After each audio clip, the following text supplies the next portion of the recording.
Hello, everyone. My name is Ezra, or you can call me E-Soup. Um, Today we are reading chapters 67 to 70. There's a link to trigger warnings in the description if you need it. Um, y'all were talking about, are we still in the public ditches arc? I think they're still working on those, maybe, but, the last thing that happened was that Xiao Chia has been checking in on Chen Zichuan, and he's been sick, and he's been taking care of him, and it's been very, very sweet. Um, I'm kind of loving the sick arc, if only for that reason. Um, oh, and also, this is the last week of Volume 2. So we just have today and Wednesday, and then we're done with this volume, if you can believe it. So oh, Blue, thank you. Thank you, I appreciate it. Yeah, I keep meaning to go back and reread after streams, and I was going to actually update the little quote thing that I show on breaks for this time. But alas, that did not happen. Um, the quotes will I do have a list of quotes that is growing. It's always really hard to choose because there's so many good ones in this series, and I'm obsessed. Um, yeah. Oh, Elsie, you were having trouble with YouTube. Yeah, I'm glad. Yeah, you haven't missed anything. Um, thank you, Nina.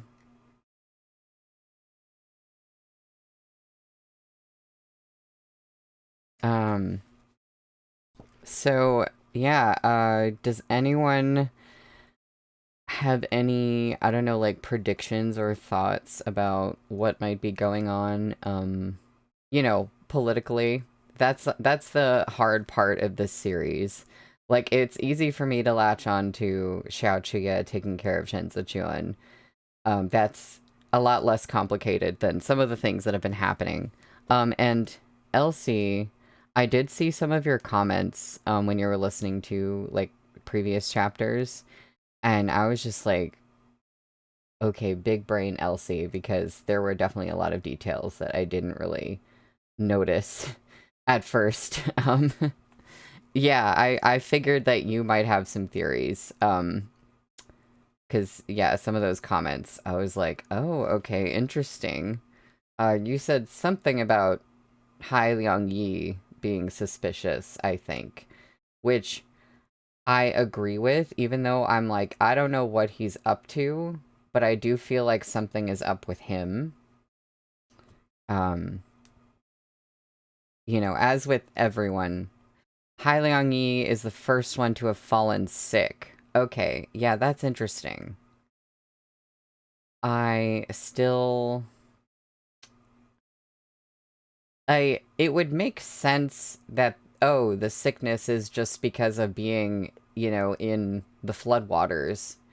But I feel like there's definitely more to the sickness than that. And I'm so curious to see where we go with that. So, Hai Liang Yi was the first one to have fallen sick, and everyone around him got replaced. So there's maybe something in there that's like an intentional ploy for uh changing out who's in power, or like getting rid of like enemies around him, or competitors or something. God, I mean, who knows with this series. uh, like I said, there's a lot of people are playing 4D chess, and then we have like Shen Zichuan, and some people are playing 5D chess, and it is overwhelming. And then when info of Li Jianheng had rashes, he coughed. I thought he was worried, but now I think it's because he knows that symptom. Yeah, that's interesting. Like, if it was, like, intentionally coughing to play up being sick, too. Um, I don't know. I'm so excited to find out more of what's going on. And, oh, I'm very excited for this chapter because, so we are on page 305 for chapter 67, and it is called Sharing a Pillow. And I think last time we talked about, there was like a previous quote or thing from Xiao Qiya and Shen Zichuan about sharing a pillow. So we have that coming back again as a chapter title, which is like super exciting to me. So, let's begin. Oh, I don't have my little light on. I just realized. There we go. Sharing a pillow. Shen Zichuan was still slightly dazed. Xiao Qiya's stubble tickled his palm as he stroked his face. He gazed at Xiao Qiya, prickly. The two of them were several inches apart, yet it seemed as if there was no air between them at all. Xiao Qiya was dirty and unkempt.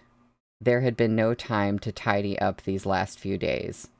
Now, he leaned into Shen Zichuan, oblivious to his slovenly state, as he let Shen Zichuan caress his cheek. Chen Yang gripped the door curtain outside, reckoning it was time to start on the many important matters at hand. However, Xiao Qiya had yet to give his permission to let the others enter. He remained stuck at the entrance with a group of guards, all staring at the sky or the ground with carefully blank expressions. "Is it not comfortable to touch?" Xiao Qiya asked. "It's comfortable," Shen Zichuan replied. "Have you gotten your fill?" Xiao Qiya couldn't help but laugh. "Almost."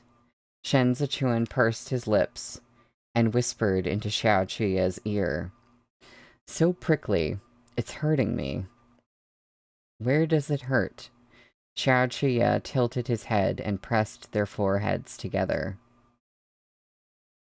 Shen Zichuan gazed at him with eyes like mountain lakes misted with fog, twin pools of yearning he revealed only to Xiao Qiya. Oh, thank you, Wolf, and thank you, Henry. I'm glad y'all could make it.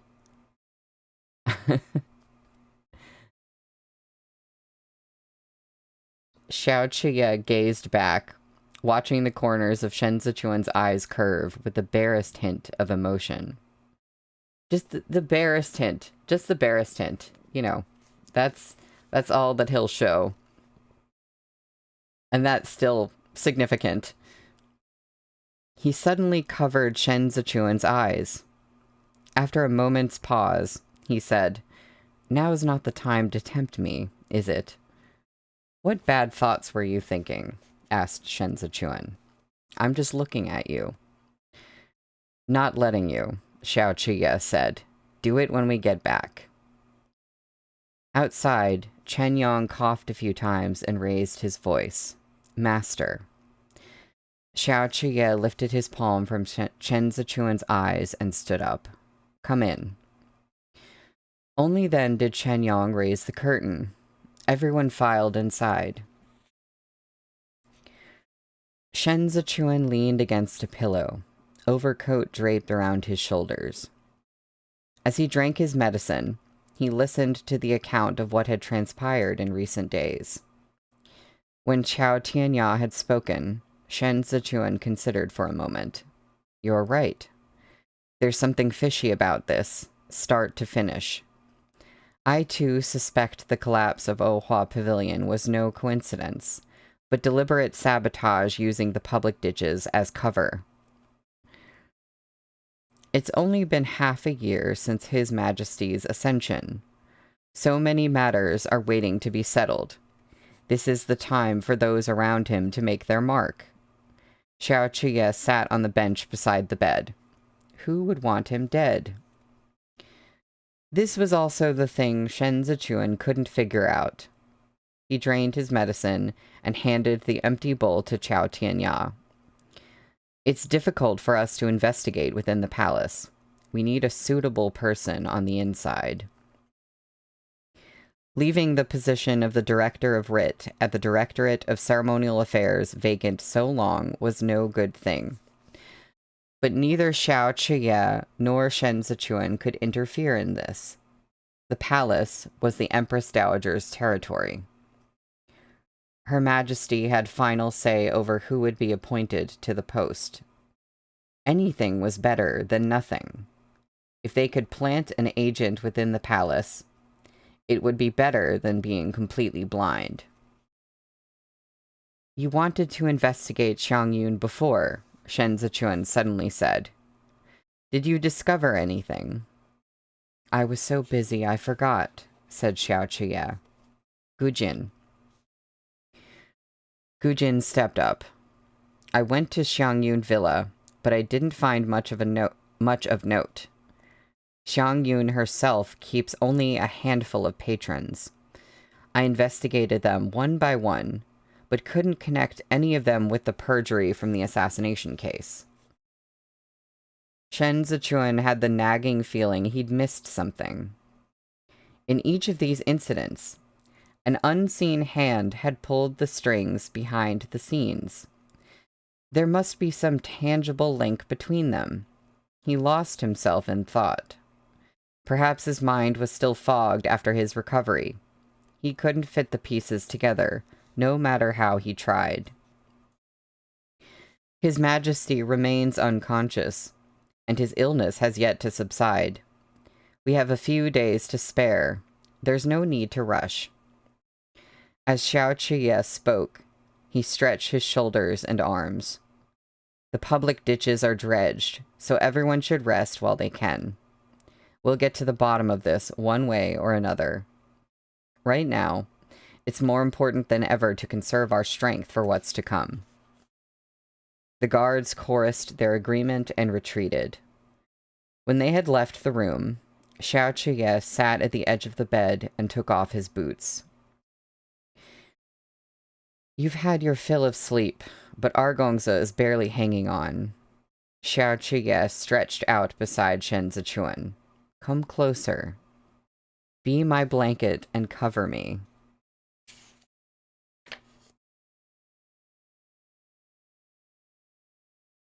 LC. I think Shen Zichuan wanted to get rid of Shi Hongshuan to more easily move, so he sabotaged his villa, but he didn't expect the mess with the sickness.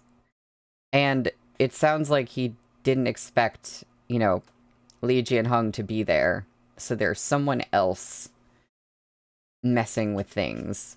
It's nice when we get a little bit of inside his thoughts, because we kind of know, okay, he might have planned something, but he didn't plan that part of it. Also, Henry, you are so right. The Director of Writ at the Directorate of Ceremonial Affairs is always such a mouthful to read.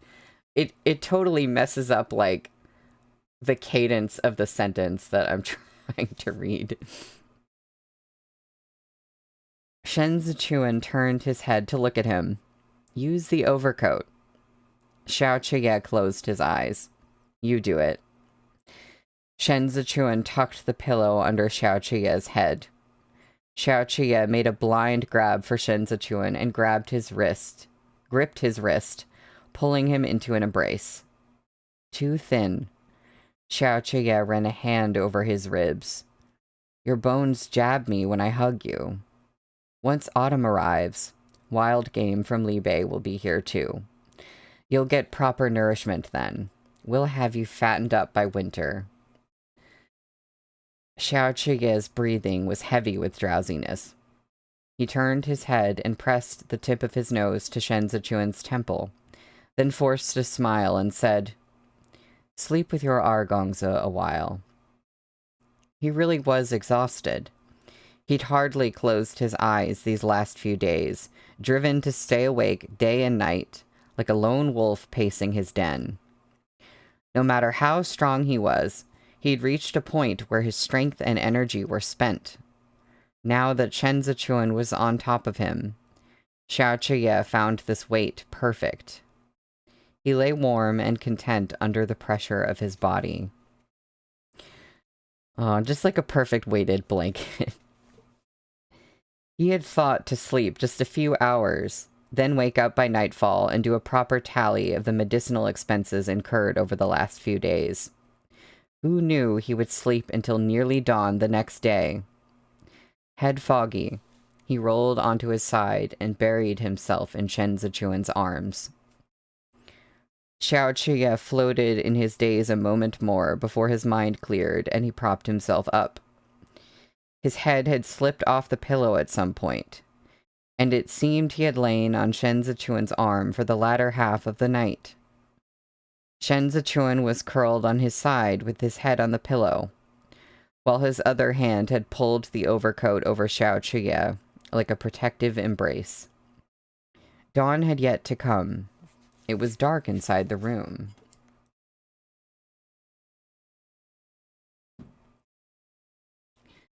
Xiao Chiye fell back onto the pillow and tugged Shen Zichuan closer, face to face. The overcoat just about covered both of them. "Did your arm go numb?" he asked, voice scratchy from sleep. Shen Zichuan, half awake, hummed an affirmative, "Mm-hmm." Xiao Chiye rubbed Shen Zichuan's stiff arm. "You could have woken me." Xiao R.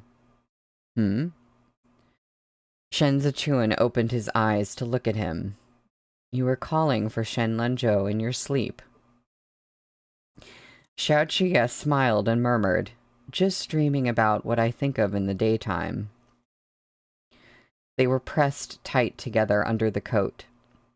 Shen Zichuan's gaze stoked the fire in Xiao Chiye's heart. After finally getting some sleep, he was bursting with energy. He itched to tease Shen Zichuan, yet he couldn't quite bear to disturb his rest. A nameless bird trilled outside, echoing through the silence before dawn. "You asked about Xiang Yun earlier. Did you think of something?" Xiao Chiye said. "Where is Muru from? Was she the girl the Emperor bought before?"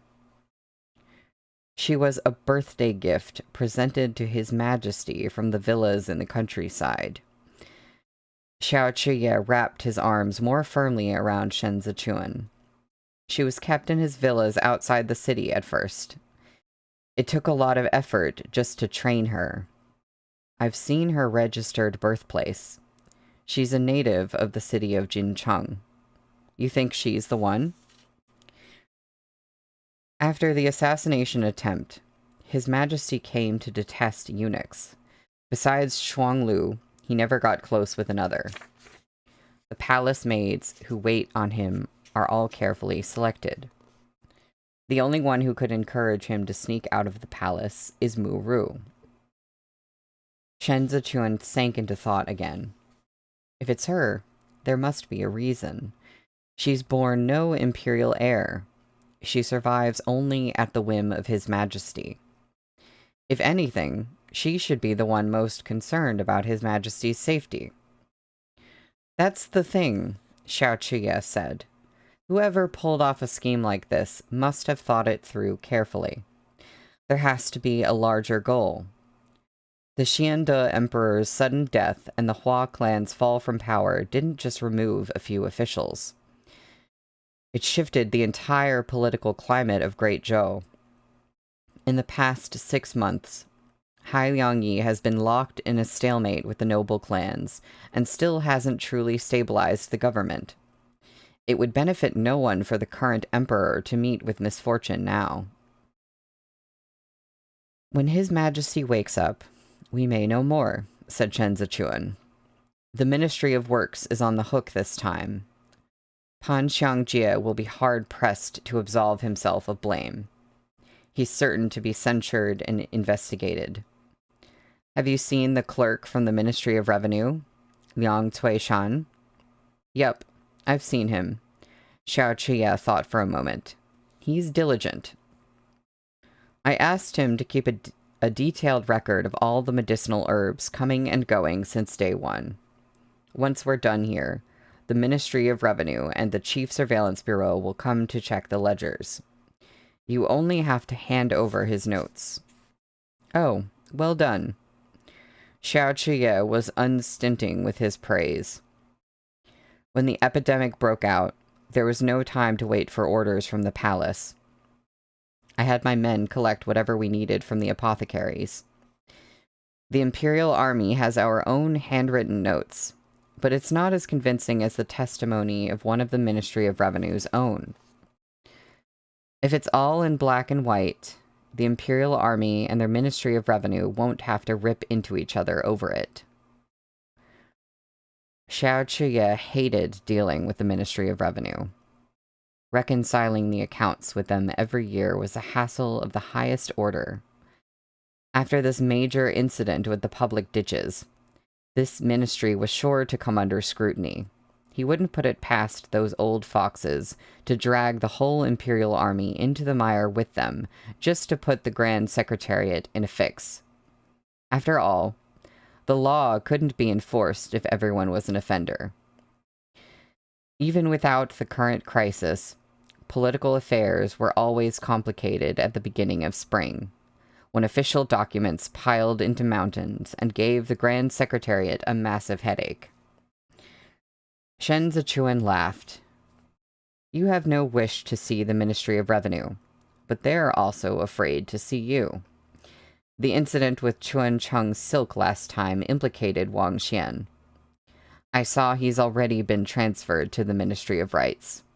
Was that your handiwork? I have no personal grudge against him. Collecting debts back then was simply official business. But because of me, he was slapped with a reputation for bribery. Shifting him over to the Ministry of Rights is merely a stopgap measure, Xiao Chuye said. There's no way he'll come out ahead in the review this year. Even if he's appointed to a post outside the capital, it'll be somewhere remote and barren. Wang Xian had been unlucky. During the time he served as Secretary of the Ministry of Revenue, Xiao Chuye had repeatedly given him a hard time. A few years ago, when the Imperial Army's equipment was in need of repairs, Xiao Chuye had personally hounded him for money each time the Imperial Army provided manual labor. Yet he had no actual relationship with Xiao Chuye at all. Who would have expected a calamity to come flying out of the blue for Wang Xian? I will say, every time I see the name Wang Xian, I just chuckle a little bit inside. Poor guy. Xiao Chuye was denounced before the emperor, and by sheer coincidence, that Chuan Cheng's silk had passed through Wang Xian's hands. He had no way to explain himself. In the end, while Xiao Chuye and Li Jianheng maintained their brotherly bonds and sang the harmonious tune of ruler and subject, Wang Xian was stripped of his position as secretary and nearly imprisoned. He had no future as an official in Chudu. Even if he were to be assigned somewhere outside the capital, his prospects were poor. He was sure to be given an assessment of negligence of duty for the annual review. Half a lifetime of prudence and caution, wasted. It was a grave injustice. Something clicked for Shen Zichuan. Don't tell me you're thinking of getting him assigned to Zhongbo. Xiao Chuye laughed. To think you could guess even this. He'd already extended Wang Xian a helping hand in having him moved to the Ministry of Rights. At the very least, Xiao Chuye had secured the man his livelihood. However much Wang Xian had disliked him in the past, he owed him a debt of gratitude now. Xiao Chuye indeed planned to transfer Wang Xian to Zhongbo if he was assigned outside the capital. At present, Zhongbo was full of rogues and bandits. Everyone wanted to send their own people to get a foothold there. The rest of the prefectures are out of our reach, but we must put someone in Sizhou. Xiao Chuye relaxed in Shen Zichuan's arms. That was a good suggestion you gave regarding the demolition subsidy. Sizhou's prefectural prefect, Zhou Gui, will be on good terms with us now. If we can get Wang Xian under his command, he'll understand the implication. The Grand Secretariat is looking for people to handle supervision of the 6 prefectures of Zhongbo this year. But no matter whom the Imperial Court deploys, I need eyes in Suzhou. Suzhou was close to the Northeast Provisions Trail. By installing his own people there, Xiao Chuye could keep tabs on the grain supply route for the Libei armored cavalry, even from Chudu. He and Xiao Jiming exchanged hardly any correspondence, yet the 2 brothers understood each other perfectly. The Chuancheng silk was a trap. If Fu Linye hadn't been so eager for quick returns and backed himself into a corner, this account would have become a blade buried deep in the Imperial Army's accounts. Shen Zichuan tilted his head and asked, "Was this transaction handled by Xue Xiuzhuo?" "It was," said Xiao Chuye. "Xue Xiuzhuo, huh? What do you think of him?" "I didn't pay him much mind at first, but I looked into his evaluations for the past few years. They were all outstanding. He joined the imperial court during the reign of Yongyi, in the last 3 years of the Guangcheng Emperor. It was only when the Xiande Emperor ascended that he assumed the post of Chief Supervising Secretary of the Office of Scrutiny for Revenue. He held this position for 8 years until the attempted coup at the Nanlin hunting grounds last year. Then he was promoted to the Court of Judicial Review, where he became the assistant minister and went on to handle 2 major cases that concerned His Majesty's safety, the Hua and Pan treason case and the court official's feast assassination case. He has a sterling reputation, extensive contacts in the 8 great clans, and good relationships with the officials from common backgrounds headed by Hai Liangyi." Shen Zichuan pondered all that for a moment. "But I know nothing of his background before he entered the imperial court." "I know all about it," Xiao Chuye said. "Ask me." Shen Zichuan raised his brows slightly. "Tell me." That doesn't sound like someone who wants a favor. Xiao Chuye gathered the overcoat around them and pressed his forehead to Shen Zichuan's. "Try coaxing me a little, and I'll see what I can do." His tone was coy, only meant to tease. He didn't expect Shen Zichuan to look into his eyes, part his lips, and murmur a soft, "Ah, Tse-an." That tiny puff of warm breath landed on Xiao Chuye's cheeks and slid over the straight ridge of his nose to his lips, where, almost imperceptibly, the 2 of them touched.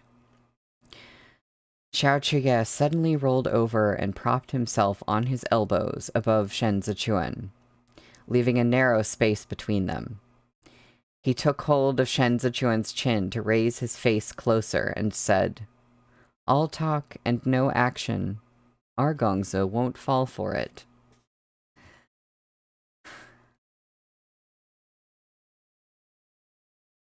That's the end of the chapter.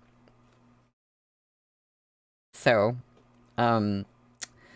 we're on page 315 for chapter 68, which is called Torrent of Passion. Also, who said that? We weren't... Yeah, Elsie, the Shue guy. I was wondering why we weren't hearing about him. He is also suspicious. And I really wonder what all he could be involved in. I feel like signs are pointing towards him now. I really liked him before. When he took the case against, like, Pan Rugui and Hua Sijian and all that stuff. I was like, this guy is cool. And it doesn't negate him being cool. But like, oh, he's up to something. He continues to be up to something. But okay, back to our what's going on right now, torrent of passion. The pinch made Shen Zichuan squint a little, though it was hard to tell if it was from discomfort or pleasure. "What will you fall for?" he asked. The look on his face was alluring, fanning the flames higher. Xiao Qie stroked his thumb over the corner of Shen Zichuan's lips. "Why don't you feel for yourself?" "I'm afraid some men say one thing and mean another." As Shen Zichuan spoke, the tip of his tongue appeared like a shadow. A moment of moist warmth on Xiao Qie's thumb, yet just out of reach. "Who are you calling a hypocrite?" Xiao Qie leaned closer and pressed down on him. "Our Gongzi is an honest man." "One part of him, at least," Shen Zichuan sighed. "You're so hard." "I'm well rested." Xiao Qie was feeling him up now. "I've abstained for so long. Give me a little reward?" Shen Zichuan pressed a gentle kiss to his lips. "I just recovered. Let's save it for another time. I really don't have the energy." "Who could bear to let you exert yourself in bed in your fragile state?" Xiao Qie asked. "Could I?" "You could." Shen Zichuan gazed at him and said softly, "Every word you say now is only to cajole and trick me. Once we get into bed, it all counts for nothing." Xiao Qie chuckled. "Is that so? And what did I say when I cajoled you?" Shen Zichuan lifted a finger to block Xiao Qie's lips as he moved to kiss him. "If you want to hear it, first tell me about Xue Xiuzhuo." Xiao Qie tightened his arms around him. "What do you want to hear? His background is nothing impressive. Xue Xiuzhuo is a son of common birth, born to a concubine in the Xue clan. He was not a favored child in his early years. Look at his age. He's a few years older than Shi Hongxuan and Yao Wenyu. In the normal course of things, he shouldn't have attended school at the same time as them. So how did they become fellow students? It's because he was neglected at home, and the carelessness of his family delayed the start of his education." "He has a refined air," observed Shen Zichuan, "and a certain deftness in the way he conducts himself. Compared to Shi Hongxuan, he seems more like a son of lawful birth from the noble clans. He was already 11 when he enrolled in the academy," Xiao Qie continued. "He's talented and intelligent, and he's willing to work hard, so it didn't take him long to stand out from the middling noble clan descendants. But his time in the sun didn't last. A few years later, Yao Wenyu enrolled in the academy." Xiao Qie went on. "Everyone wants to associate with unpolished jade Yuanzhuo and show they're also genuine talents. But at the time, their teacher was Changzong, who was renowned for being harsh and exacting. Once Yao Wenyu joined them, criticism and punishments increased for the others. No one could outshine Yao Wenyu when it came to strategy and literary essays. The moment his writings surfaced, no one else's work could catch Changzong's eye. Xue Xiuzhuo's luster was stolen in just a few years.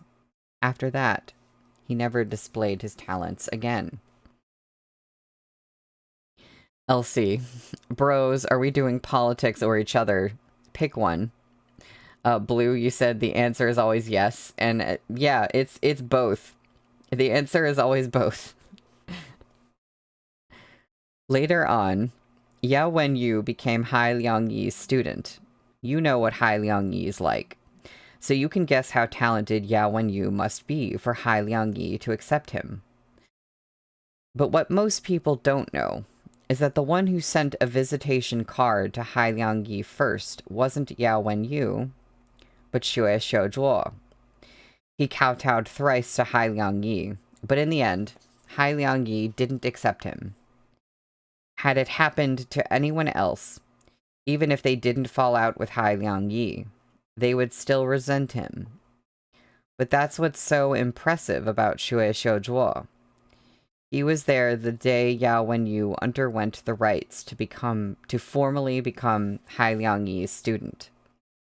He even held his hair crown.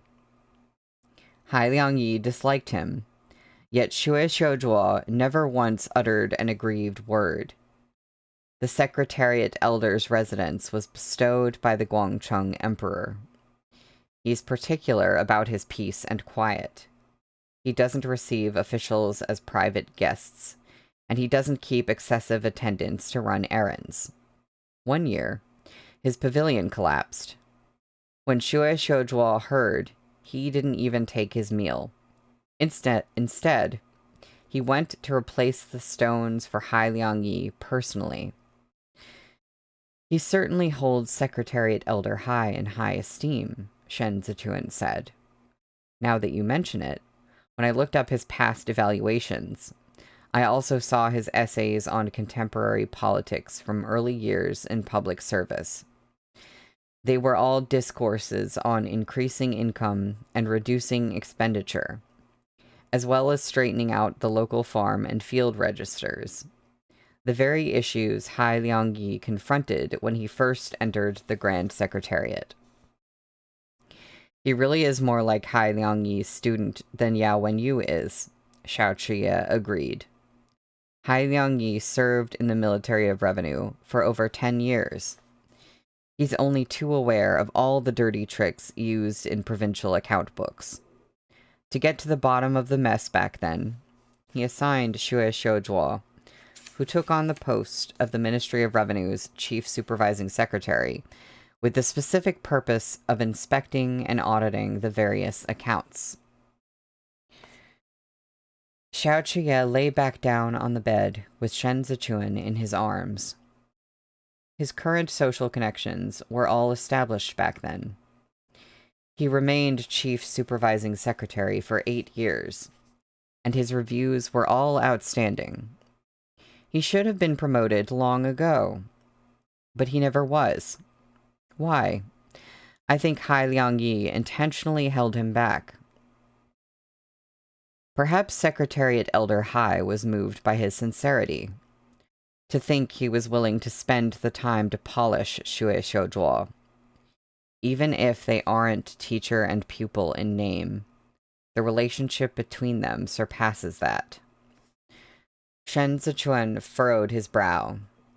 As the Chief Supervising Secretary of the Office of Scrutiny for Revenue, he could travel outside the capital. He had subordinates handling the accounts under his supervision, and also held the special privilege of directly petitioning the emperor. He could befriend anyone he wanted. Exactly. The Provincial Administration Commissioner of Jueshi is Jiang Qingshan. He's not a man to be underestimated. When Xue Xiuzhuo blew the whistle on Hua Siqian, Jiang Qingshan was the man he investigated the problematic accounts with. Jiang Qingshan's achievements are remarkable.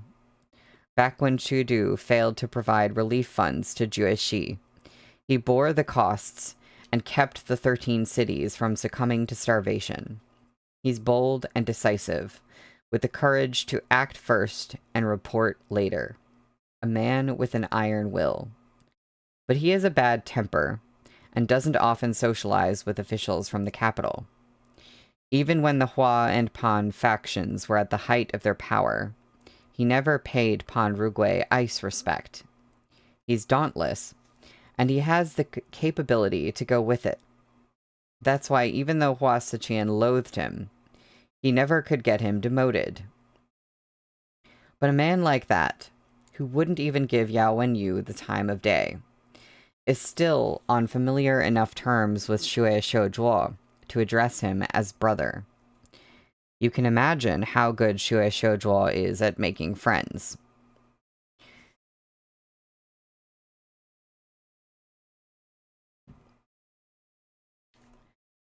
Xiao Chuye paused. It's entirely because of Xue Shoujuo's own merit that Secretariat Elder Hai has promoted him now. Last time, you spoke of luring the noble clans into a trap.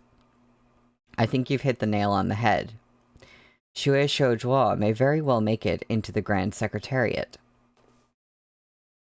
I had noticed he's very contradictory, Shen Zichuan said.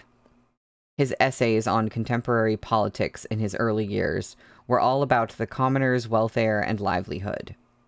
He went to the regions outside Chudu and enacted practical change. Yet today, he's inseparable from members of the noble clan's younger generation, like Shi Hongxuan. The Chuancheng silk is a critical point. I think he's shrewd. He's not acting at random, but planning far ahead. Didn't you suspect there was a man at the helm hiding in Chudu? Xiao Chuye's brows drew slightly together. He's a good candidate. His official rank was low 6 years ago when Zhongbo fell. He was very young. How could he have manipulated those old foxes from the noble clans? Just one Wei clan would be a pain to deal with. If such a person really exists, I'd guess he'd be around the same age as Hai Liangyi. Otherwise, with such modest credentials, it would be hard to convince any others. Still, there's too much we don't know. We'll need to tread carefully around him in the future. Xiao Chuye rubbed Shen Zichuan's wrist. The collapse of Ohua Pavilion is not without its silver lining. Shi Hongxuan is frightened out of his wits. Even if he wants to drink with you in the future, he has nowhere to go. Wine can be drunk anywhere. His Ohua Pavilion has collapsed, but he has other establishments. It's Xiang Yun who's really gone for good. Shen Zichuan looked at him sidelong. Our Gongzi has suffered a loss. If Xiang Yun's gone, I can always find someone else. Xiao Chuye looked back at him. There are beauties aplenty. Isn't there one right here? Shen Zichuan's fingertips made slow circles on Xiao Chuye's palm. If you don't have 500 taels, I won't drink with you. I'm dirt poor. Xiao Chuye caught his teasing fingertips. I have no money, so I'll have to give you something else. What rare item could possibly move my heart? Xiao Chuye guided Shen Zichuan's hand down to his waist. Our Gongzi is a fine specimen of a man. So, what do you think? I, Shen Lanzhou, am also quite dashing, Shen Zichuan said lightly. I can admire myself in the mirror. I don't need another person. You don't know how to have fun, said Xiao Chuye. How can admiring yourself compare to being admired by me? We both have to be reflected in the mirror to create a captivating sight. Eyes shining with desire, Shen Zichuan asked, what would you consider a captivating sight? Seeing is believing. Xiao Chuye tested Shen Zichuan's temperature with his wandering hand. Try it with me one of these days, and you'll find out. Shen Zichuan gasped softly under his caresses. It had been a long time since either of them had been satisfied, and they'd just survived an epidemic. All the energy they had recovered with rest pooled in their bellies, weighing them down. And now, their sensuous touches had ignited both their bodies. Shen Zichuan, a man with a pure heart and few desires, Xiao Chuye sighed with deep feeling. Which is it? That's Shen Zichuan. You were calling for Shen Lanzhou. Shen Zichuan asked, Whom do you want? I want them both. Xiao Qie scooped Shen Zichuan up, turned him on his side, and pressed against him from behind. Are you giving them to me? I'm gonna do, the Britney thing. Can everyone hold hands? Are we holding hands now? Face half buried in the bedding, Shen Zichuan panted wordlessly.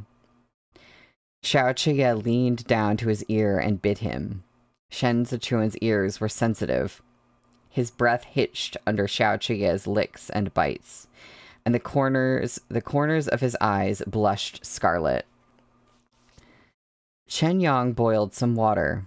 You can wash up before dawn. Xiao Qie lowered his head and whined. Lanzhou. The bed was a makeshift cot meant for emergencies. It was small and narrow, and squeezing onto it was a strain on both of them. Xiao Qie didn't dare be too rough. He took his time, entering slowly. The embroidered uniform guard outside all had keen hearing. Shen Zichuan didn't make a sound. His fingers clenched the overcoat amid those deep thrusts and shallow withdrawals, overcome with the sensation of melting in Xiao Qie's embrace. Their breaths came ragged. Both were afraid the other would cry out, so they kissed, neck against neck. The bed swayed. Xiao Qie burned hot with repressed desire, but he couldn't rock too hard into Shen Zichuan. He ground against him with increasing urgency. Between kisses, he whispered, "Cry out for me again." Shen Lanzhou managed, "Tse." Xiao Qie laughed. He quickened his pace and said, "What does tse mean?" Shen Zichuan was at the limit of what he could bear. He didn't dare reply. Xiao Qie pressed his fingers into Shen Zichuan's mouth as he tightened his arms around him from behind, driving deep until Shen Zichuan almost moaned out loud.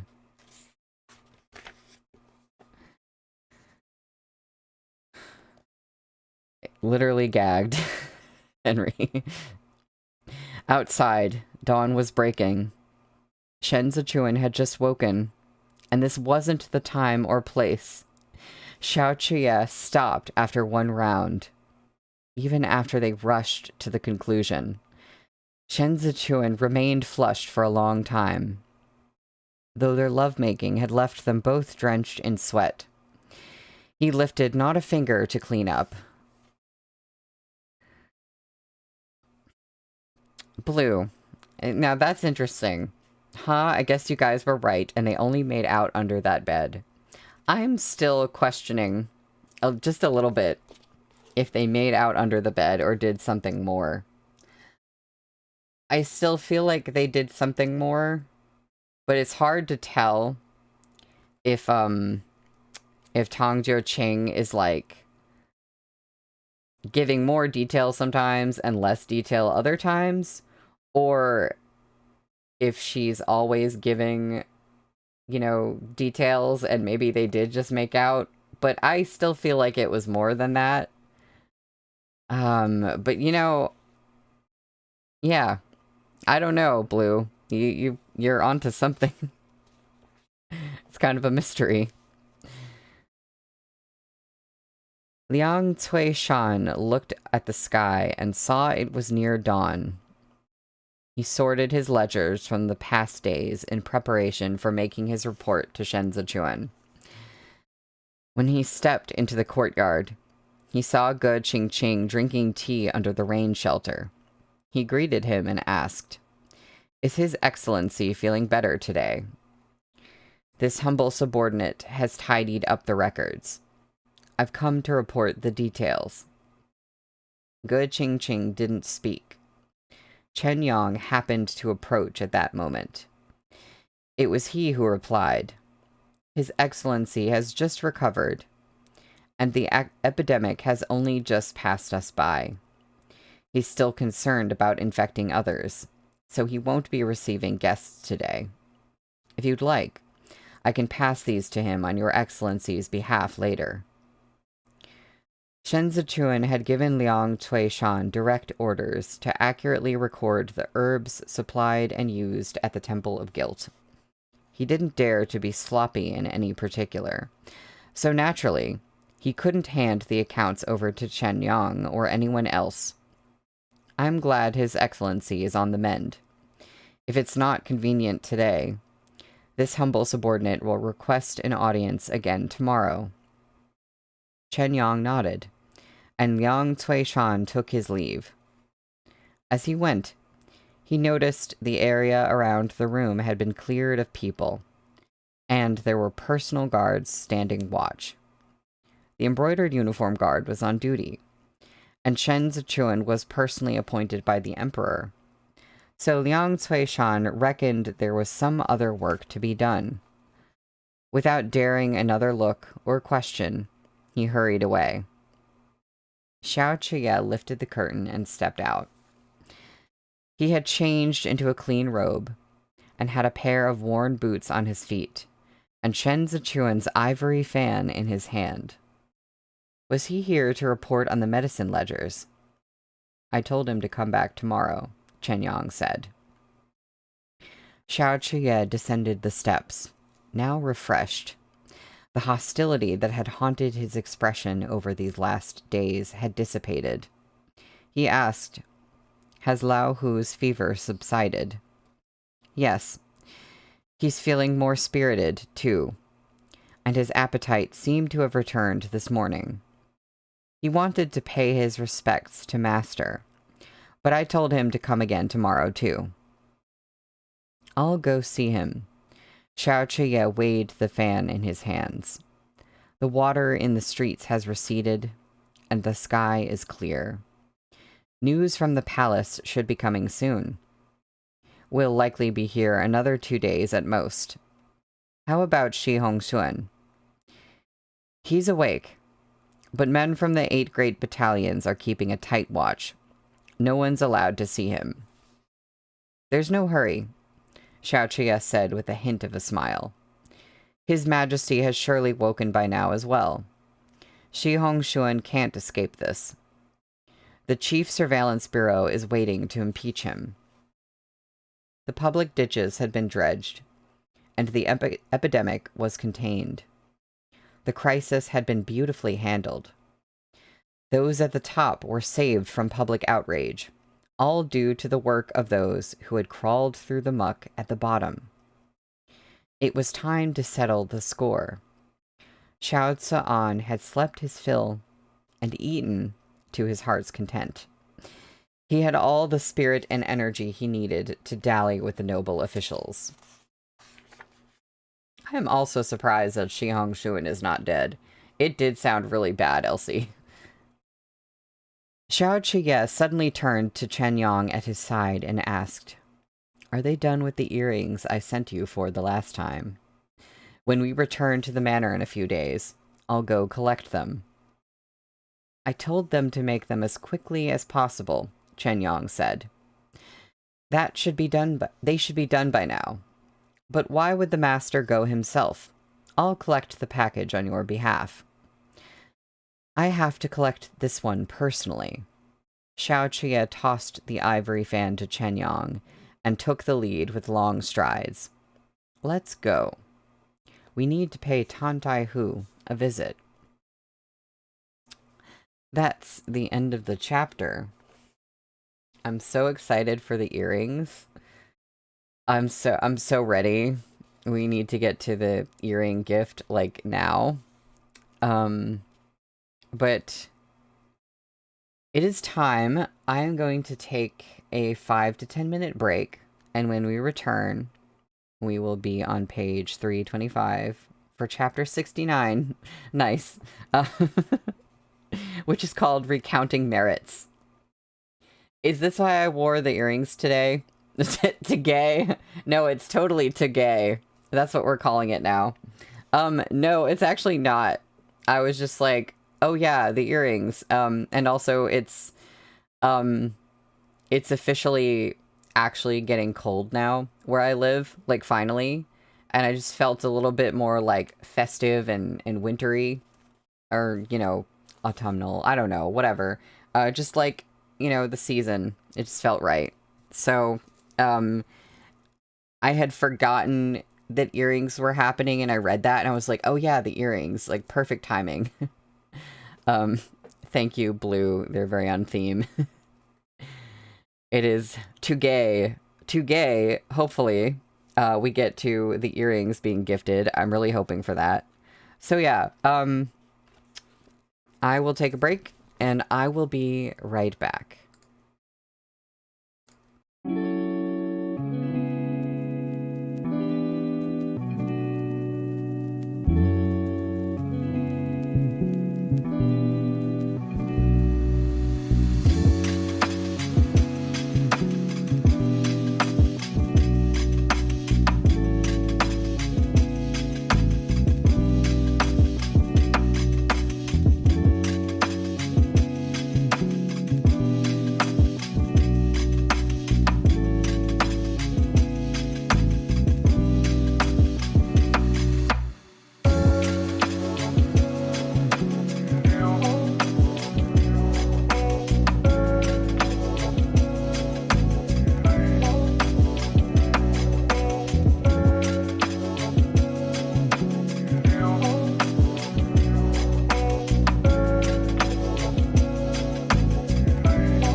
Hello, I have returned.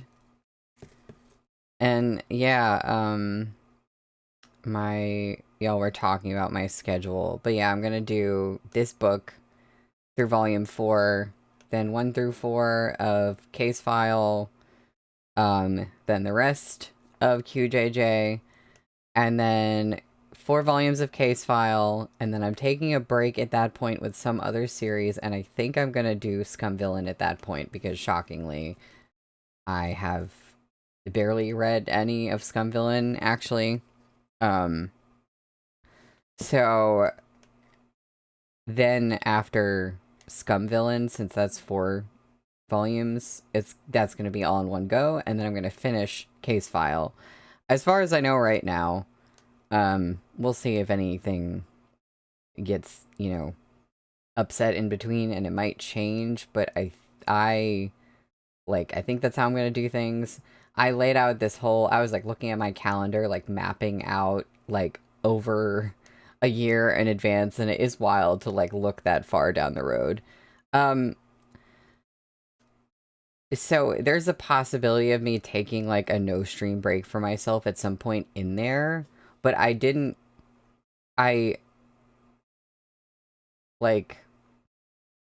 explicitly, build it in, but I'm thinking if at some point I end up wanting to or needing to take a break, I'm probably gonna know that, closer to the time, but I didn't build anything in, and I mean, it's not a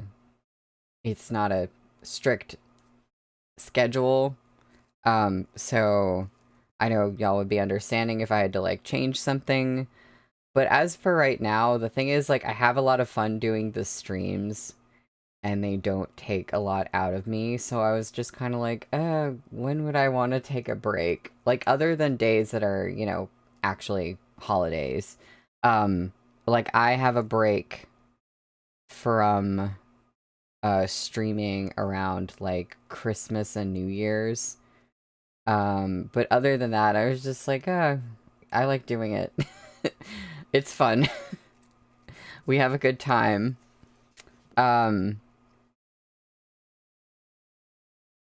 Yeah.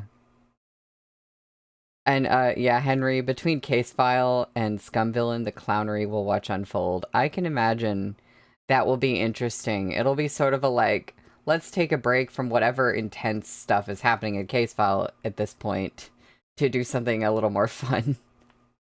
I'm sure we'll have fun with Case File, too.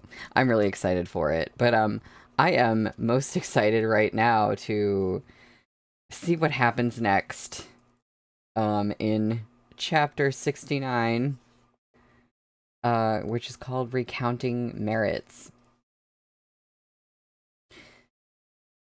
Li Jianheng had been insensible for days, delirious with nightmares and mumbling incoherently. Muru stayed by his side, personally administering his medicine and wiping down his sweat-soaked body. The Empress Dowager didn't call for her royal sedan that morning. Instead, she took advantage of the good weather and took a leisurely stroll with Third Lady Hua. Lady Mu is still watching over him, holding out a supporting arm for the Empress Dowager. Aunt Liu Xiang replied, "She hasn't left his side for a minute." Oh my goodness, okay. I kept wondering who Aunt Liu Xiang was. I got really confused about that for some reason. So, Aunt Liu Xiang, is that the same person as Third Lady Hua? Or is she another person who's with them? After everything she's done, the Emperor's affection toward her will have doubled, the Empress Dowager commented to Hua Xiangyi, who followed a step behind. Okay, yes, so she's a third person. In sickness and in health, as they say, their relationship will be stronger than before. Lady Mu seems delicate and petite, Hua Xiangyi answered, but she's got guts. Just so, the Empress Dowager said. Yesterday, the imperial physician mentioned His Majesty is much better and should wake soon. When he does, It'll be Lady Mu's time to shine. The girl was lambasted by the imperial censors, but even Hai Liang Yi must sigh and commend her as a good woman today. If she were timid, would she have dared to risk illness like this? Oh, bye, Nina. Hua Xiangyi smiled as she took the blue and white porcelain bowl of fish food from Liu Shang's hands and tossed bits of bait into the freshly melted lake. How can she be His Majesty's favorite without a little gall? She knew the way to advance and retreat, even when she was with Pan Rugui. The Empress Dowager looked down at the brocade carp vying for food. The appearance of this epidemic is suspicious. Lady Mu we could have dealt with by having her sent away for bewitching the Emperor and leading him astray. But she's smart.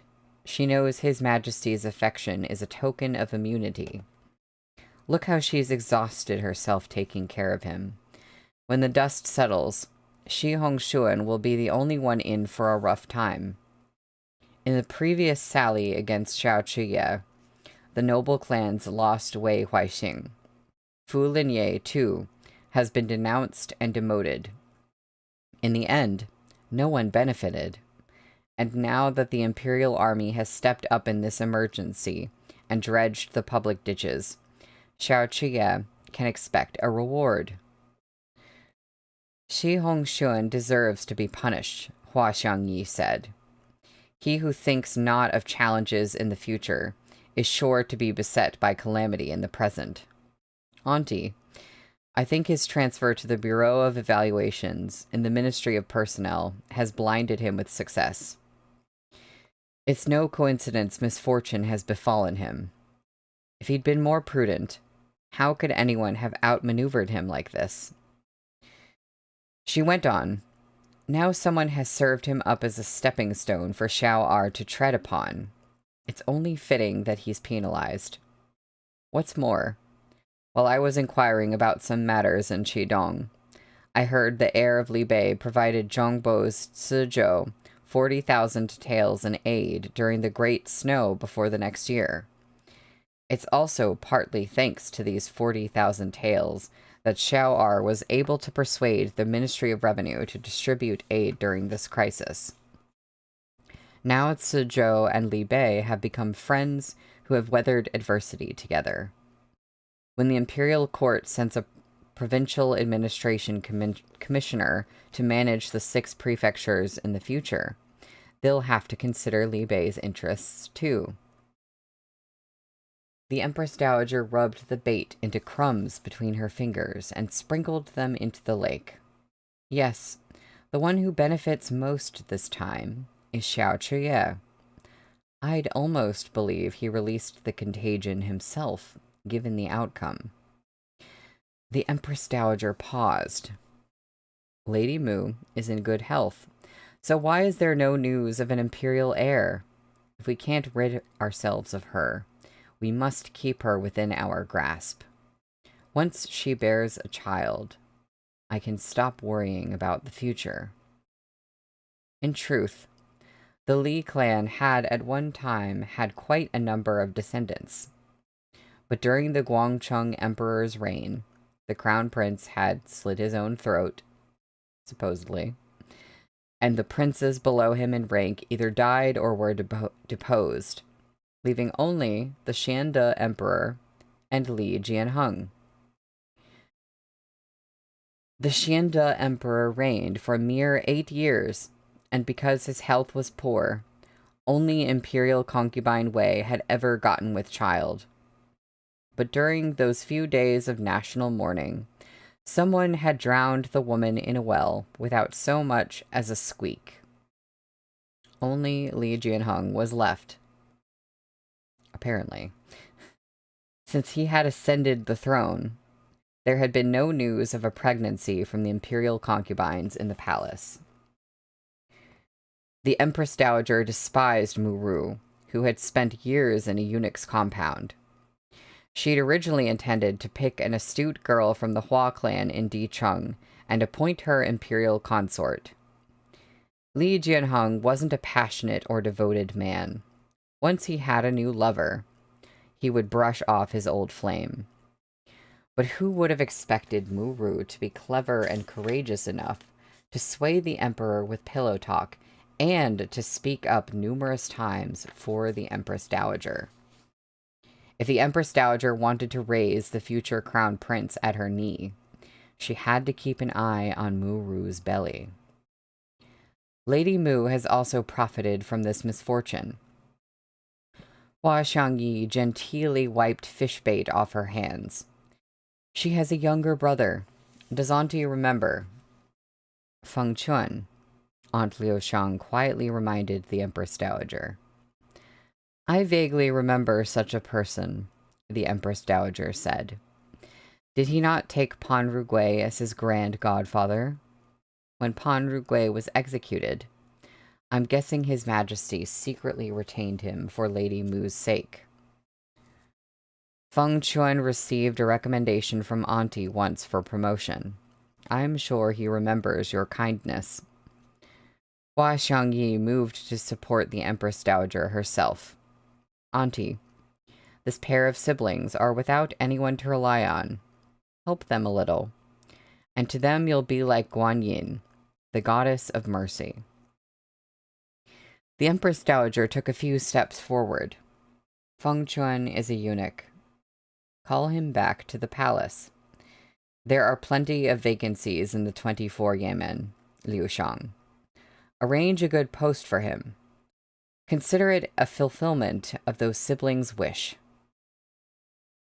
Liu Xiang murmured her acknowledgement. The Empress Dowager turned to her niece. Has Qidong replied? How can we have the wedding in autumn? Autumn winds in the Cangjun commandery are strong. I can't bear to marry you out in these conditions. Hua Xiangyi merely smiled. Aunt Liu Shang was the one who answered. The old commander replied. He said he'll leave it up to your majesty to decide, as long as it falls on an auspicious hour and day. The messenger even specially brought a few chests of Hezhou silk and satin for the third lady. The head ornaments they brought were also crafted with care and attention. He has put his heart into this. And why shouldn't he? The Empress Dowager's smile faded. He has received such momentous imperial favor. Liu Shang lowered herself at once in obeisance. He should, of course. To show the third lady due respect, the men Qidong has chosen for the bridal escort are all celebrated generals, and the one leading the procession is none other than Marshal Qi herself. The Empress Dowager's expression darkened, though she didn't fly into a rage.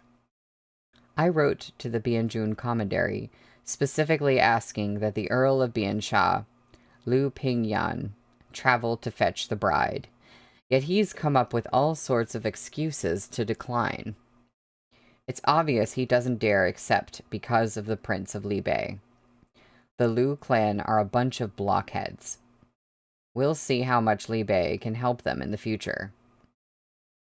As for Qi Juyin heading the procession, as a daughter, her seniority is forever a notch below.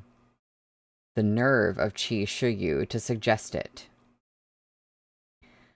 The Empress Dowager was still seething when a eunuch trotted over and knelt before them. Greetings to your majesty. Someone from His Majesty's chambers has come with a message. His Majesty has woken up. Liu Shang was the first to react. Prepare Her Majesty's sedan. Blue, that's a good question. Hello, Empress. Where is your feminism now? I think she's the type that she kind of has been so forced to work within the constraints of, like, a patriarchal society that she's still reinforcing certain aspects of it.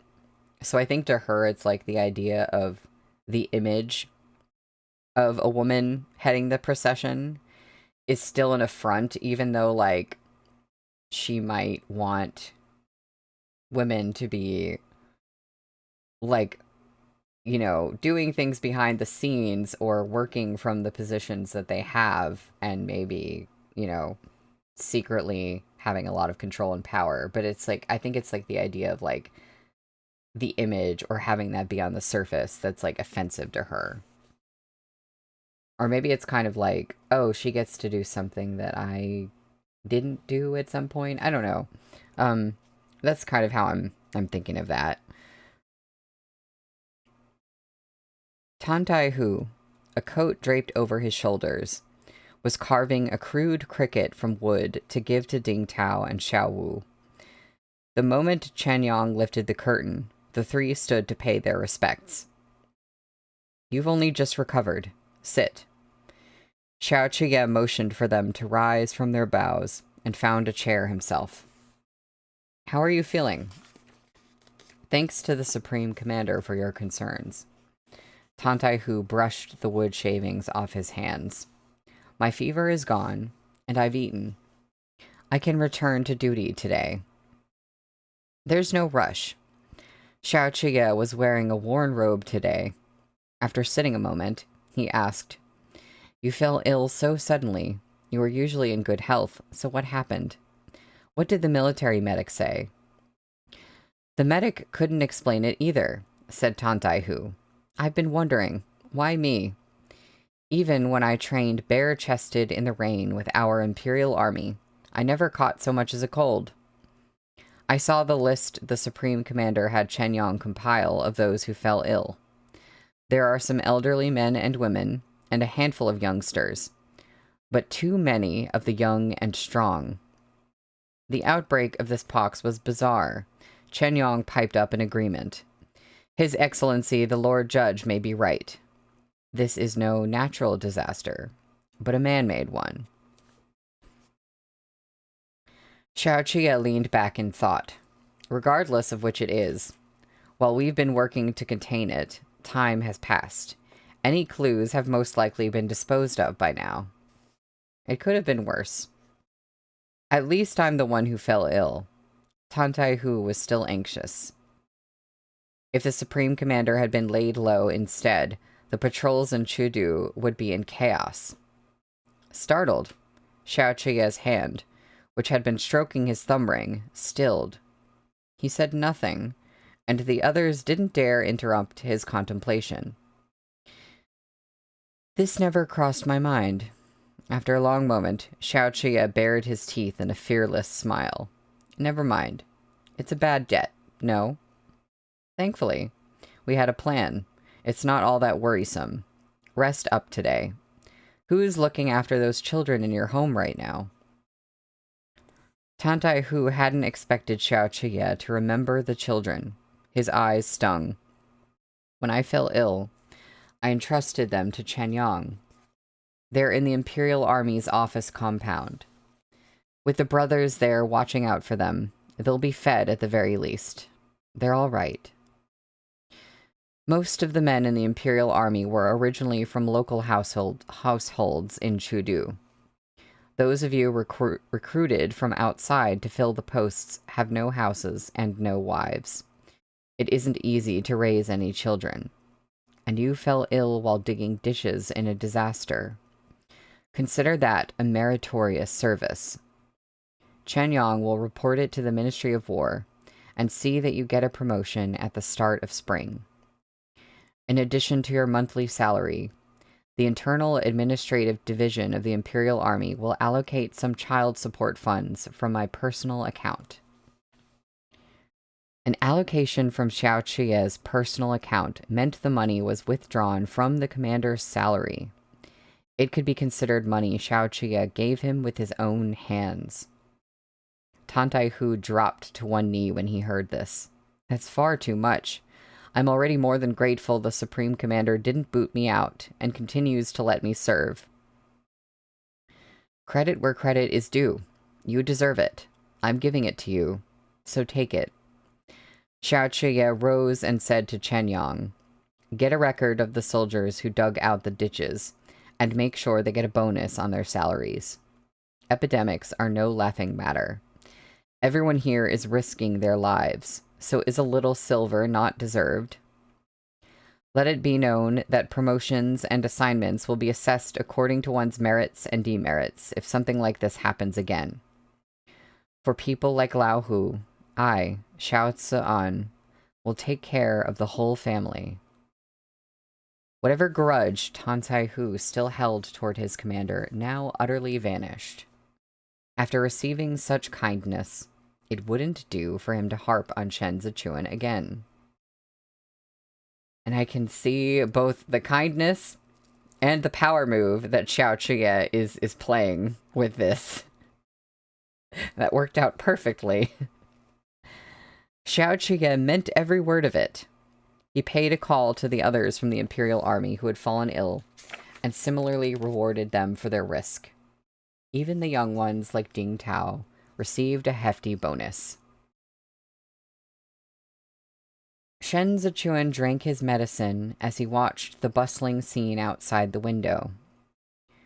Chao Tianya had set up the fire basin and was occupied roasting a few potatoes. As he poked the fire, he said, "Look how everyone's gotten a promotion and a windfall. Master, what about me?" "I'll keep it in mind for the future." Shen Zichuan set the bowl out aside. Chao Tianya was watching the potatoes crisp with undivided focus. Xiao R knows how to manage his subordinates.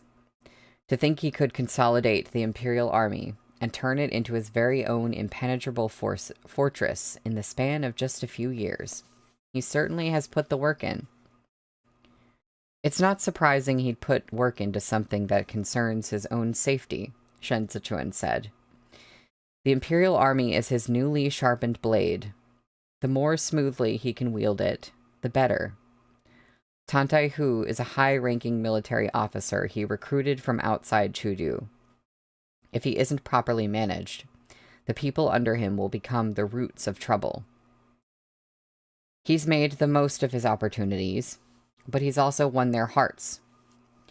The Supreme Commander has those men in the palm of his hand. By first punishing, then rewarding them, he's made them obedient. Even the roots of trouble have become a stabilizing force. Given Tan Tai Hu's disposition, a bribe of 1,000 gold wouldn't shake his loyalty. Chao Tianya peeled the cooked potatoes and sighed. Now that I compare, Master, you are really too cold-hearted. The Embroidered Uniform Guard is not the same as the Imperial Army. The men in the Embroidered Uniform Guard all came out of distinguished clans. Every last one is ambitious and arrogant. Being cold-hearted is perfect. Until we face life-or-death tribulations, there's no way for true camaraderie to form. Everyone keeps a scale in their heart.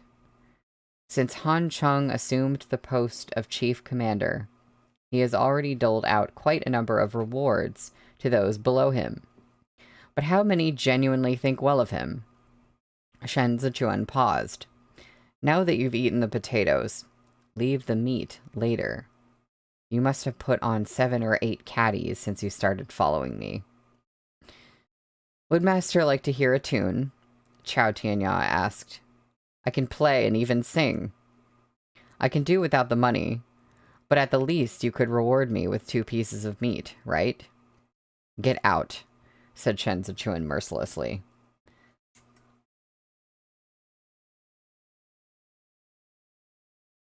Xiao Chia was just returning as Chao Tianya walked out. Chao Tianya moved aside to make way, and Xiao Chia strode through the door, hooked a chair over with his leg, and sat beside the bed. Did you sleep well? So, Shen Zichuan replied. That residence of yours has been torn down, Xiao Chia said.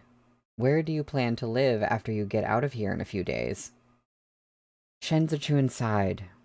On the streets, I guess. Elbows propped on his knees, Xiao Chia whistled lowly. I have a small courtyard behind Plum Blossom Manor. Do you want it? If we're too close, people will become suspicious. Shen Zichuan gathered his clothes around him, offering offering a brief glimpse of the marks on the nape of his neck. Oh, he did that on purpose. If we're too far, it'll be hard for us to meet, even once every few days. Xiao Qie reached out to smooth Shen Zichuan's back collar. His eyes lingered on those teeth marks. He was the one who had left those marks, kissing that spot like Shen Zichuan was prey in his mouth. Shen Zichuan raised his eyes to look at him.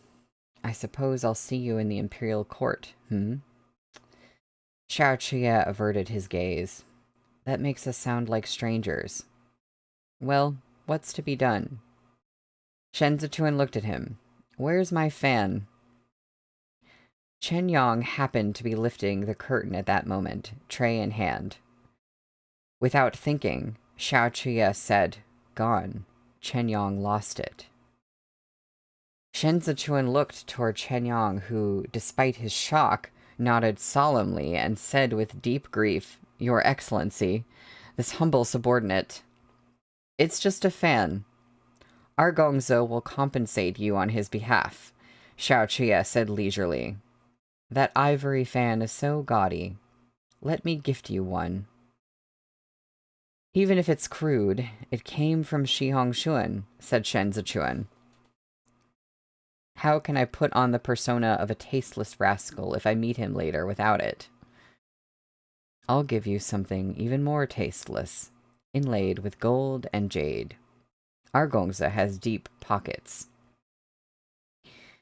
The military drill on Mount Feng will need renovations at the start of spring." Shen Zichuan spread his palms. "Our Gongza, how much have you tightened your belt? You'll soon be so poor you'll have to go vegetarian. Where on earth would you find the money for gold and jade?" Chen Yang set the tray down and backed out of the room. "What, are you checking my secret stash?" Xiao Qie said. You have a secret stash?" "A big one." Shen Zichuan smiled. "Then that's really..." Chen Yang, who had just exited, called from outside the curtain, "Master, an imperial edict has arrived from the palace." Both schooled their faces to seriousness. Xiao Qie immediately rose. A moment later, he held out his hand and brought Shen Zichuan up as well. So, that's the end of the chapter. I don't know exactly the deal of what Xiao Qie is doing with the fan. I thought he just wanted to find an excuse to keep it because he just wanted Shen Zichuan's fan. Is that not what he's doing? Blue, you said the fact that he got jealous over a fan. Do you mean he got jealous about the fan being from Shi Hongshuan? Also, yeah, Chen Yang isn't paid enough for this.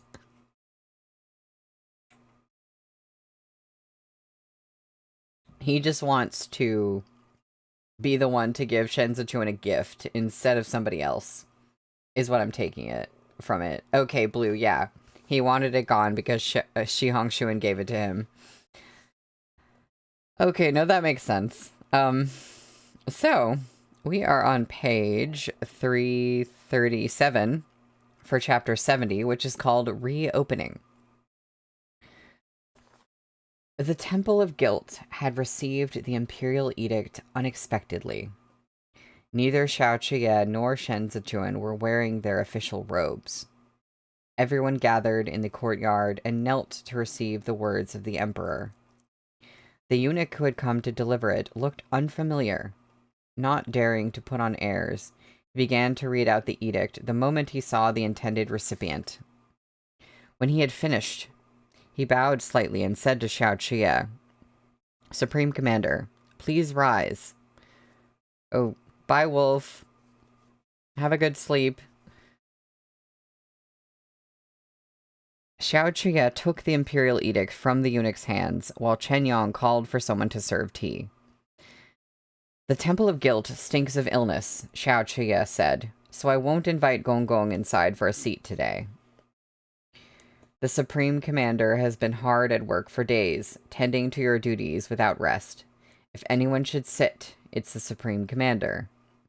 The eunuch merrily took a few sips of the tea, then furrowed his brow and sighed. How is this tea fit for distinguished men? Supreme Commander, now that His Majesty is awake, the Secretariat Elder says you and the judge may take a rest. There are people under the rain shelters who are sick. I'm still on duty, no. I wouldn't dare be careless. Xiao Chuya let his features fall into easy amiability as he acquainted himself with the eunuch.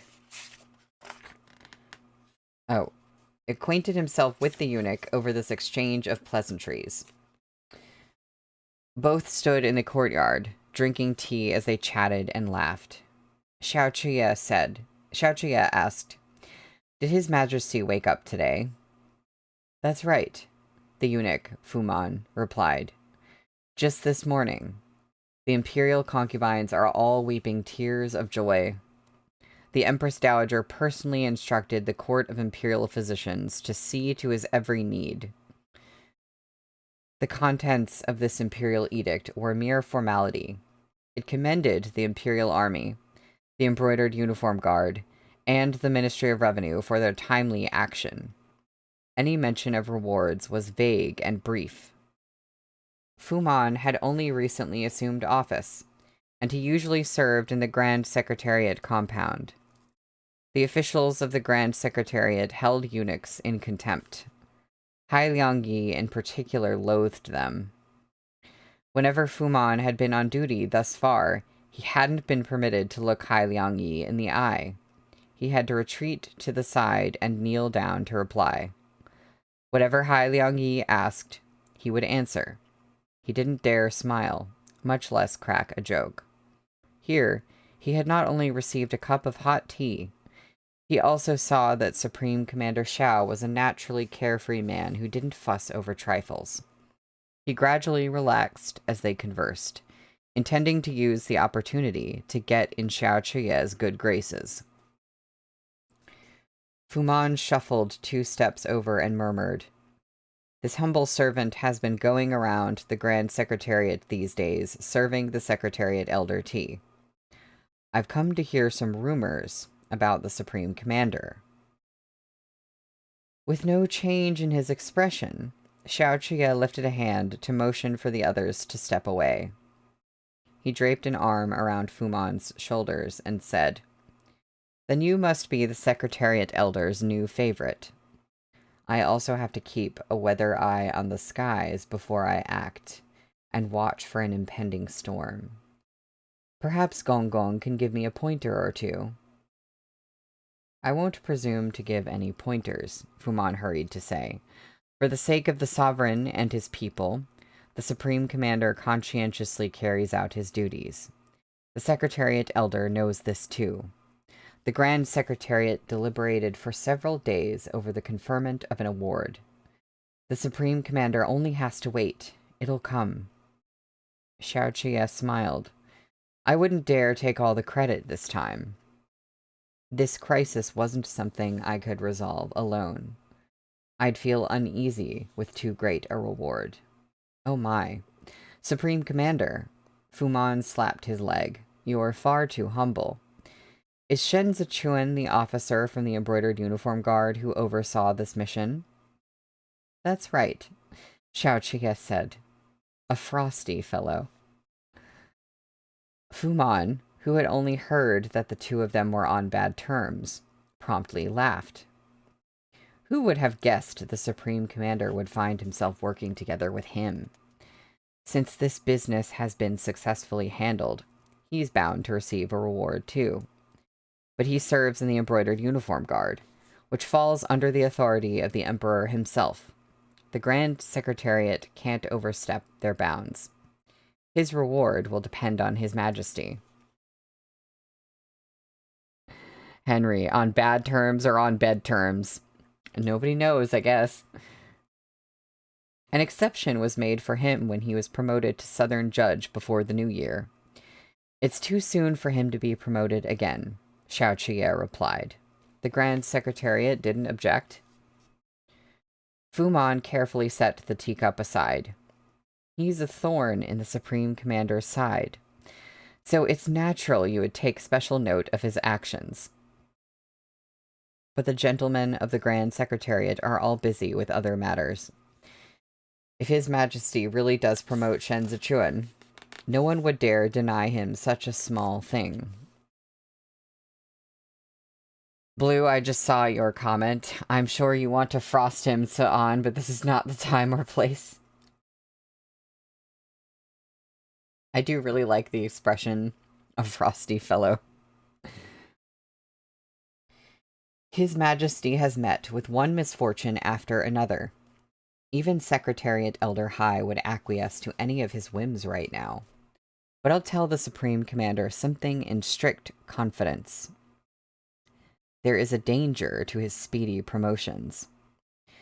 The officials who hold positions of the 5th rank and above in the Embroidered Uniform Guard are all lads from established families. That's Shen Zichuan. His background speaks for itself. Head to the streets now and yell Shenwei's name at the top of your lungs, and you'll be spat on by everyone in sight. Any promotion will only encourage these noble sons to humiliate him, covertly or overtly. With merits and rewards will come resentment and jealousy. The Embroidered Uniform Guard has always been a massive beast, as ferocious as any wolf or tiger. Whether or not he can hold on to his prize will depend on his capabilities. Xiao Qiye exchanged a few more words with Fu Man before summoning Chen Yang. As Chen Yang saw the eunuch out, he gave him a hand up onto his horse. It was only when Fu Man was halfway back that he noticed a heaviness in his sleeve. He fished it out for a look and beamed with delight. The Supreme Commander is generous indeed. Fu Man stuffed the money back into his sleeve. A man worth befriending.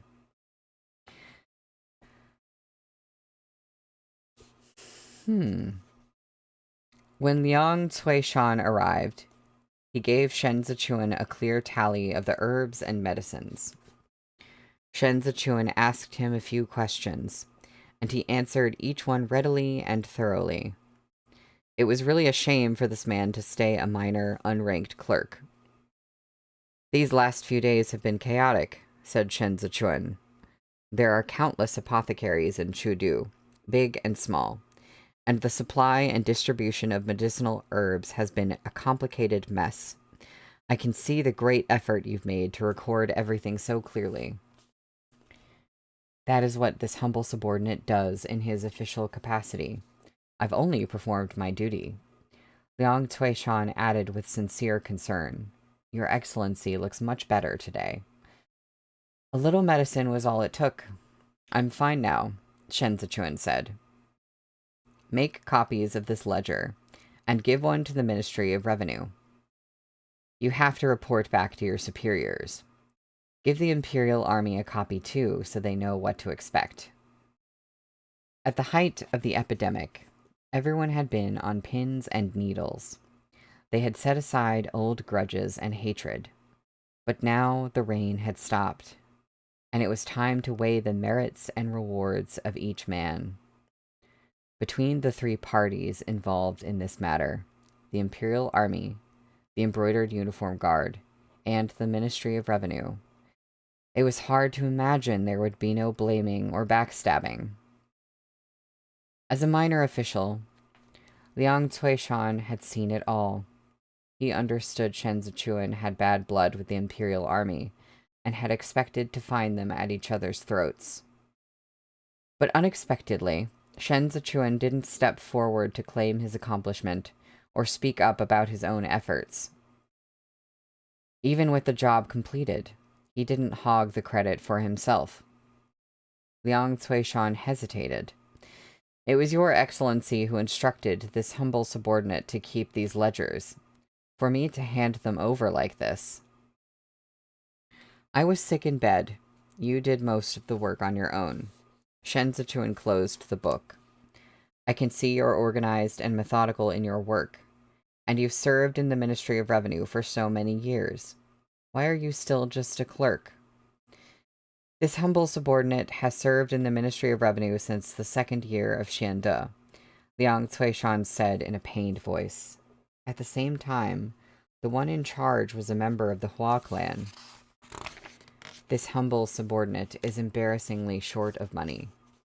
I don't have the funds to make connections, so all I can do is run errands. The higher-ups only let me attend to the official duties for my original post, and my reviews for the past few years have been in the lower middle range, with neither merits nor demerits.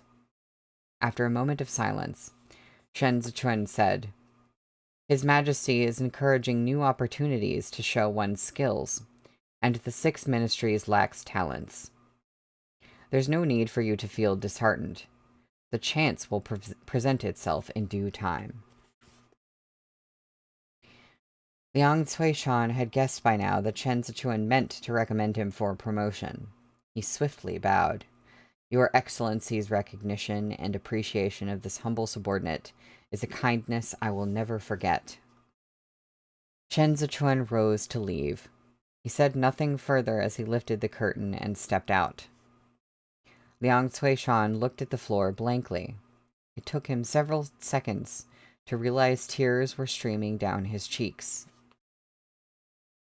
What he hadn't told Shen Zichuan was that he was from Jueshi, and his first few decades were spent studying day and night. He passed the imperial examinations at an age several years later than most. He was supposed to assume a post at the Ministry of Personnel, but someone had bribed their way into taking his place. From there, he was transferred to the Ministry of Works, where he received outstanding reviews for the few years he worked there. As he was good with numbers, he was transferred to the Ministry of Revenue, where he initially thought he could showcase his talent. But once there, he found himself under the thumb of a distant descendant of the Hua clan, a disgrace who'd muddled his way to officialdom. Liang Cuishan did the job, but it was this person's name on the reports submitted to the top. He had tried several times to transfer elsewhere, but his superiors, eager to exploit his labor, refused to relinquish him. He was held back again and again, until he eventually became a clerk in a position so minor he couldn't even be considered a legitimate official. He had given up dreams of glory in this life, disillusioned with worldly affairs. Who could have expected his misfortune would turn out to be a blessing in disguise? Every cloud, indeed, had a silver lining. Interesting character. I wonder... I don't know. Every time there's another character introduced and we get, like, a real moment with them and they become more than just a name, first I'm, like, looking at them like, what are you up to now? But this guy doesn't really seem like he's up to anything. But I don't know. I'm just like, where do you factor into all of this? But I do also want to adopt him. So it's like there's like my suspicious side of my brain, and there's the side of me that's just like, aw, what a sweetie. You deserve better. 2 days later, as Xiao Chuye had predicted, the order forbidding access to the palace was lifted. The operations of the 6 ministries returned to normal, and the men of the embroidered uniform guard and imperial army were withdrawn from the Temple of Guilt. Any who had yet to recover were left under the care of the Court of Imperial Physicians. Shen Zichuan was once again neatly turned out as he stood before the door to the Temple of Guilt, dressed in his embroidered python robe and phoenix tail belt, authority token hanging from his waist, and sword at his side. Xiao Chuye had tidied up as well, and appeared attired in a scarlet court robe with an embroidered lion Mandarin square, tall and long-legged. They put on a great show of bidding each other farewell. I'm heading this way. Xiaoqia whistled for Snowcrest and patted his horse's neck. Is your excellency entering the palace with me? Please go on ahead, Supreme Commander, Shen Zichuan said politely. Oh, I got a drink because of the mention of long legs.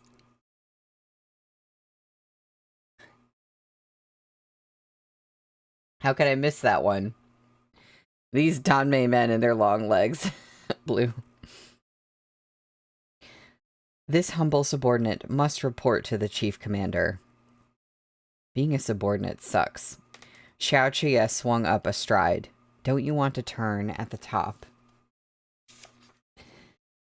I'm afraid of heights. Shen Zichuan looked up at him.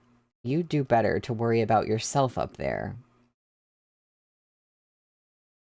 Things are only going to get more complicated from here. Whether I stay on top depends on whether you're willing to show mercy. Xiaoqia tapped at his own chest with the horsewhip. Be gentle. They parted ways before the Temple of Guilt. Instead of going to look for Han Chung immediately, Shen Zichuan directed Qiao Tianya to take the carriage to the house where he had settled Ji Gong and Qi Huilian. The little building was surrounded by a courtyard, with a half-dead pear tree jutting over the top of the wall. Shen Zichuan passed through the courtyard and ascended the steps, only to find the doors of the main hall tightly shut. There was no sign of Ji Gong or Qi Huilian. The back of Qiao Tianya's neck prickled in the odd atmosphere. He could see from the messy footprints on the ground that there had been people here. Palm on the hilt of his blade, he strode forward with a smile. No one here? If that's so, this humble servant will draw his blade. A sudden gust set the withered branches of the pear tree swaying as the weeds in the courtyard battered the hem of his robe. Qiao Tianya surveyed his surrounds with keen eyes. He had already sensed that both the interior and exterior of the courtyard were teeming with people. Draw a blade? What for? We're all friends here. A weak voice echoed feebly from inside the house. Lanzhou, why aren't you saying a word? Shen Zichuan's eyes had already sharpened ruthlessly, yet he forced a laugh. Second young master, have you recovered? Would I dare come see you if I hadn't? My good brother, why didn't you tell me you were hiding such a bigwig here? Oh, are we buffering a bit, Blue? Is that happening to anybody else? Should I wait should I go back? Did anyone miss anything?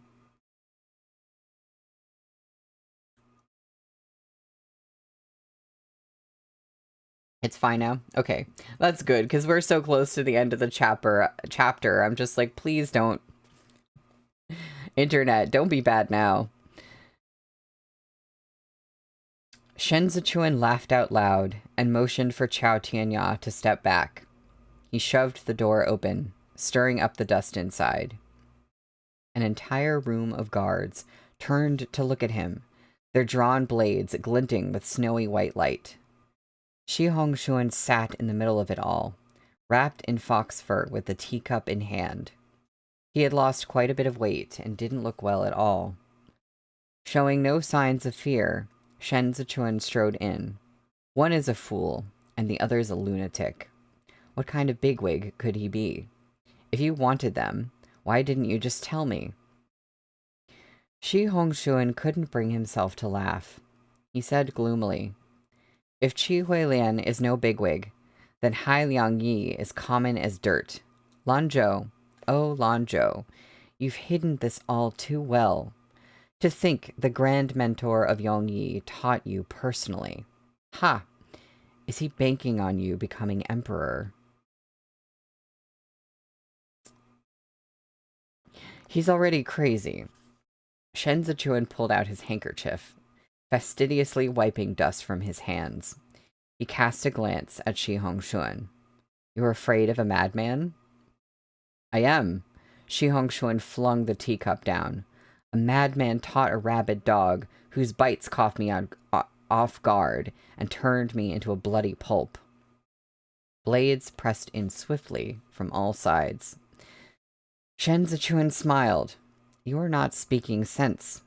If you wish to kill me, at least let me die knowing why.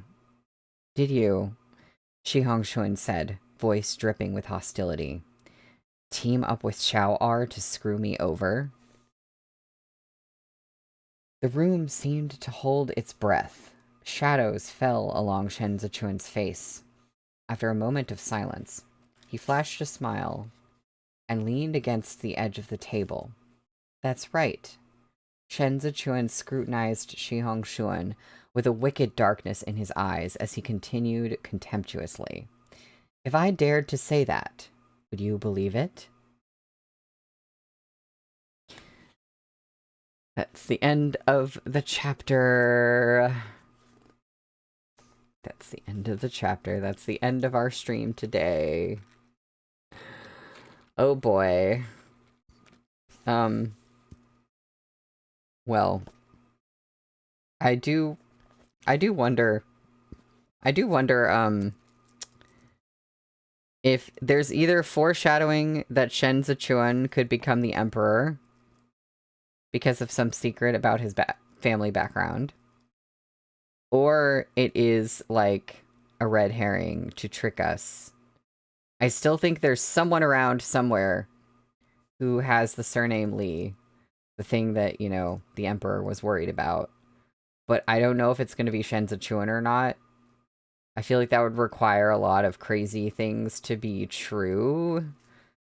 Unless we're presented with some other information that we, like, didn't know. Oh, Henry. I'd love if he became emperor without being a Li. I don't know how that could happen, but I also love that idea. But no, there's been some foreshadowing that, like,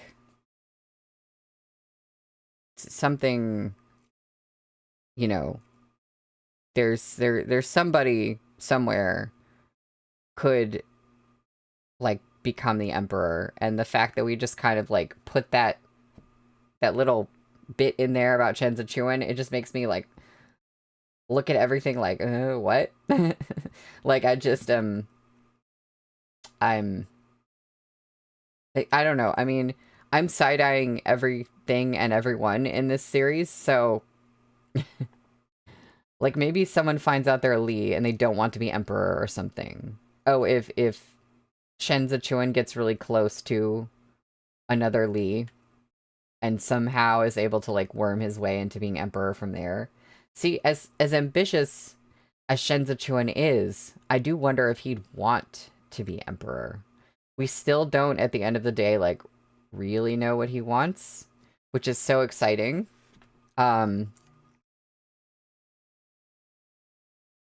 He'd have to convince people he's a Li in that case, because no one would accept Shen Wei's son on the throne. That is definitely correct. Like, either something about his family background comes up for real, or he would have to fake it. But yeah, I'm wondering if that's what he wants. I'm wondering if Shen Zichuan feels like... Because the power that he might want... I feel like he might not want to be in the Emperor's position. He might want to be more... Or I feel like he might be more secure, a little bit more, like, behind the scenes than that. But I don't know. Like, we don't know. And a vase of peonies, I think he just wants to burn it all down. Oh, is Shen Zichuan just, like, the Joker in this situation? He's just like, everything is terrible. Burn it all down. Henry, I think he wants safety and control. I don't think he wants to be emperor for the power or thrill of it. Yeah, like, the power he wants or the power he fights for, it seems like it's just to kind of enable him to, yes, like, be promoted, but that has enabled him to survive. So any power that he does want is more about his own protection. So I definitely see that.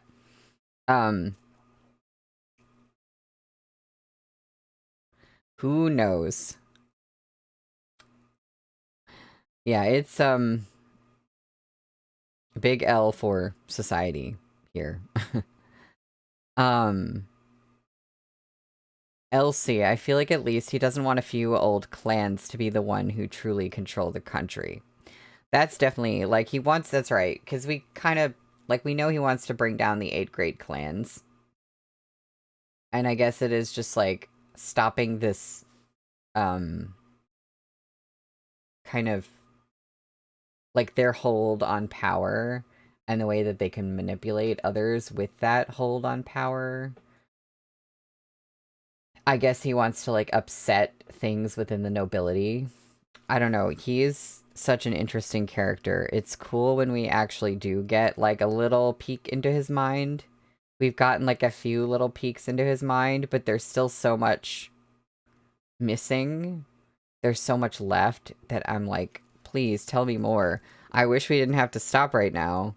But we're gonna find out more, hopefully, on Wednesday. And we will be on page 347 for chapter 71, which is called Trap.